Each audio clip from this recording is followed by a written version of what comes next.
अक्सर ये कमेंट्स आते हैं कि इससे तेज़ाबियत हो जाती है, सीने में जलन होने लग जाती है, कोई ऐसा नुस्खा बता दें जो हम सफ़ूफ या गोलियाँ बना के घर में रख सकें। तो उसके लिए एक बेहतरीन और मुजर्रब नुस्खा है। इसके सीने में तेज़ाबियत, जलन हो रही है, सीने में जलन हो रही है, तेज़ाबियत हो जाती है, बदहज़मी का शिकार हो जाती है, उसको बेहतरीन और मुजर्रब नुस्खा आपसे शेयर कर रहा हूँ। आप इसका सफ़ूफ तैयार करके आगे किसी गिफ्ट भी करेंगे तो सदका जारिया होगा। नुस्खा आप नोट फरमा लें, काफ़ी आसान सा है, सफ़ूफ भी इसका बन सकता है, गोलियाँ बन सकती हैं। नुस्खा नोट कर लिए, अनारदाना आपने 100 ग्राम ले लीजिएगा, दालचीनी आपने 20 ग्राम ऐड कर लीजिएगा, सुर्ख इलायची 20 ग्राम वो भी ऐड कर लीजिएगा, तेज पत्ता वो भी आपने 20 ग्राम ऐड कर लेना है, जीरा सफ़ेद 20 ग्राम वो भी ऐड कर लीजिएगा, तुख्म धनिया, खुश्क धनिया का बीज भी कहते हैं, खुश्क धनिया भी कहते हैं, 10 ग्राम वो भी ऐड करें। तमाम चीज़ों का सफ़ूफ तैयार कर लीजिएगा।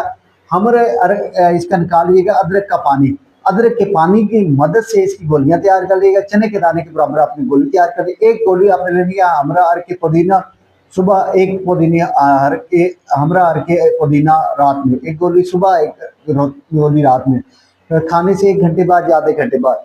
मेरे अल्लाह ने चाहा तो आपको 10 दिन में वाज़ेह फ़र्क मिल जाएगा।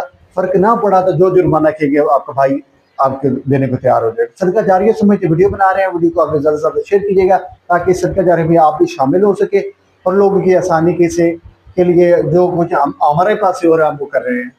ठीक है, आप भी इसमें शामिल हो जाएगा। दुआ में याद रखिएगा। अस्सलाम वालेकुम।